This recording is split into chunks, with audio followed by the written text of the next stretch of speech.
Salut la compagnie, c'est Jules Melon. Et aujourd'hui dans Impro Ciné Critique, je vous avoue, je suis très embêté. Je me suis même garé sur le bord de la route pour faire cette vidéo. Parce que je vais vous parler d'un film d'animation japonais. Donc là, jusque-là, tout va bien, vous allez me dire. Réalisé par Ayumu Watanabe, dont je découvre ici le travail.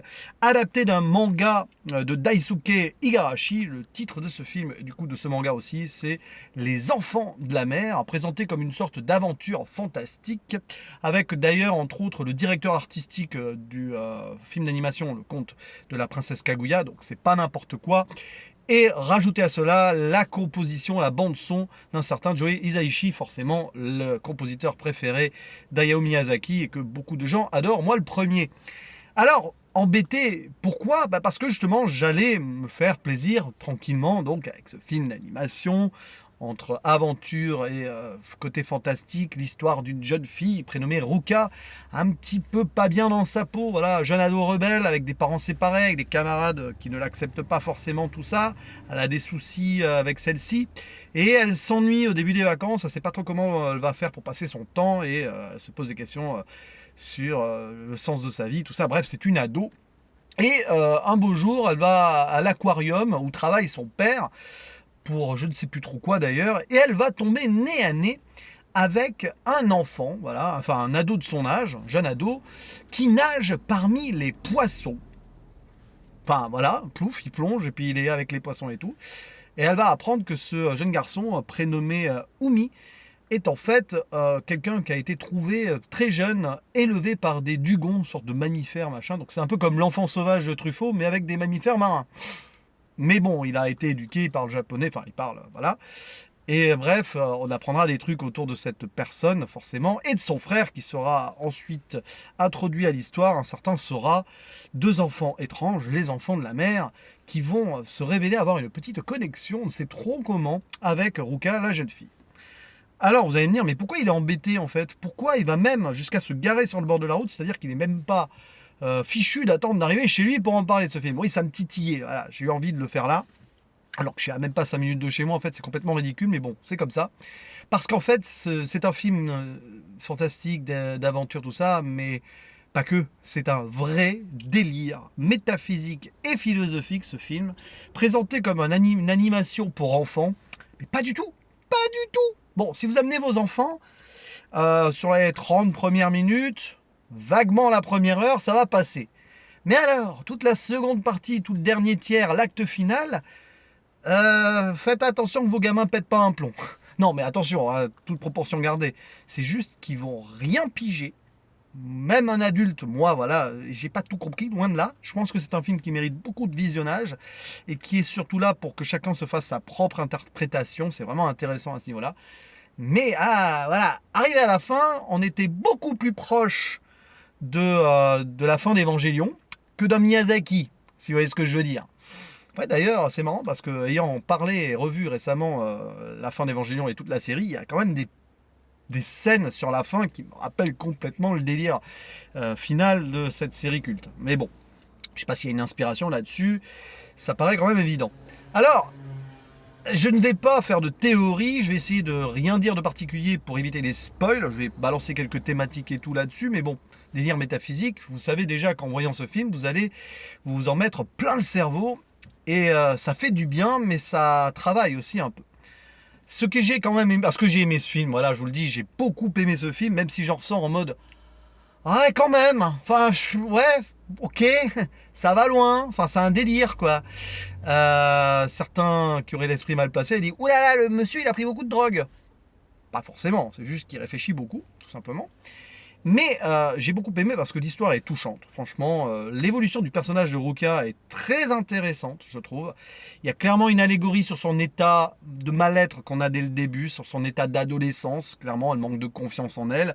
Et tout ce qui va se passer d'un peu fou autour d'elle et autour donc de ses enfants de la mer va un petit peu se rapprocher de son délire, presque de persécution à un moment, et le fait qu'elle doit se trouver une place dans la vie, tout ça.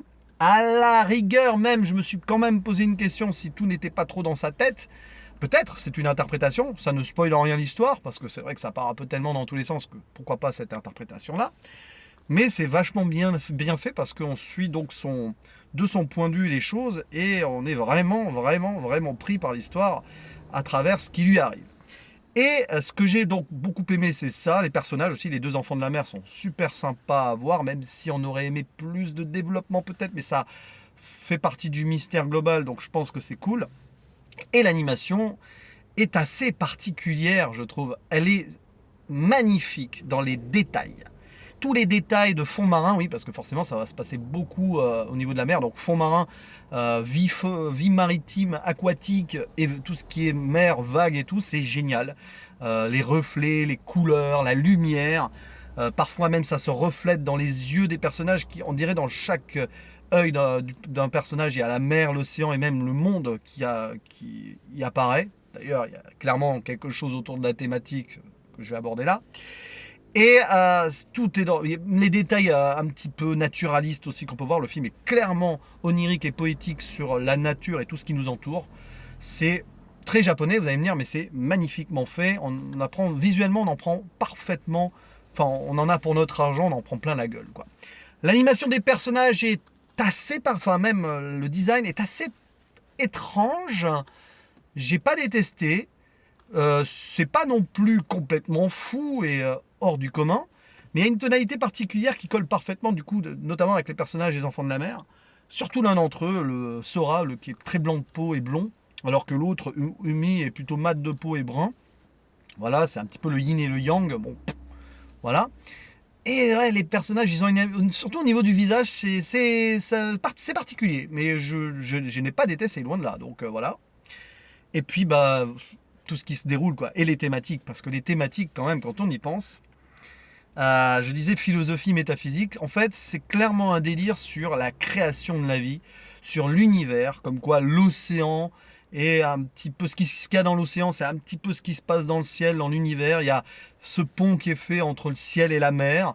Dès le début du film, d'ailleurs, on voit que Ruka, la fille, veut voler et tout, et même une fois dans l'océan, elle a l'impression de voler quand on nage. Enfin, il y a tout ce parallèle très intéressant.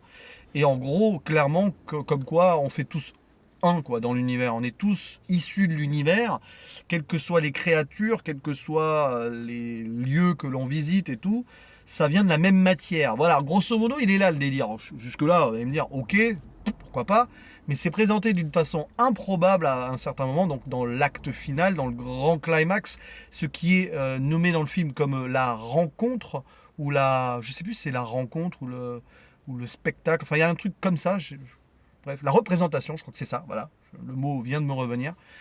Et bah, cette représentation a lieu à un moment, et c'est, bah, oui, bah, t'as regardé ça une fois, t'as pas tout compris. D'ailleurs, cette fin de film va clairement rappeler 2001 Odyssée de l'espace d'une certaine manière. Il y a une relecture de la fin de 2001 Odyssée de l'espace dans cette fin-là, même si c'est pas le même contexte.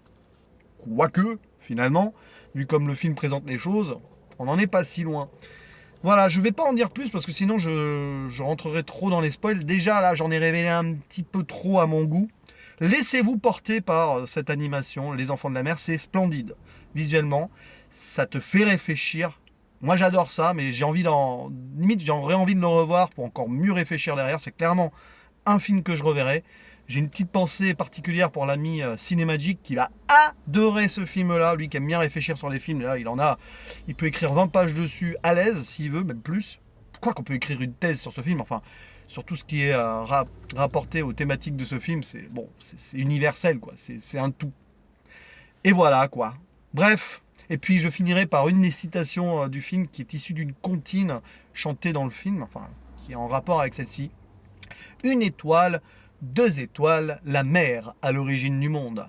Truc comme ça, je crois. Voilà, c'est gratuit, c'est juste pour vous donner encore plus envie éventuellement d'aller voir Les Enfants de la Mer d'Ayeumu Watanabe. Voilà, c'est tout ce que j'avais à dire. C'est pas mal, mais ça reste très confus, mais normal. C'est à l'image un peu du film. Il faut voir le film et se faire sa propre interprétation pour essayer d'éclaircir tout ça, tout simplement. À la prochaine. Ciao.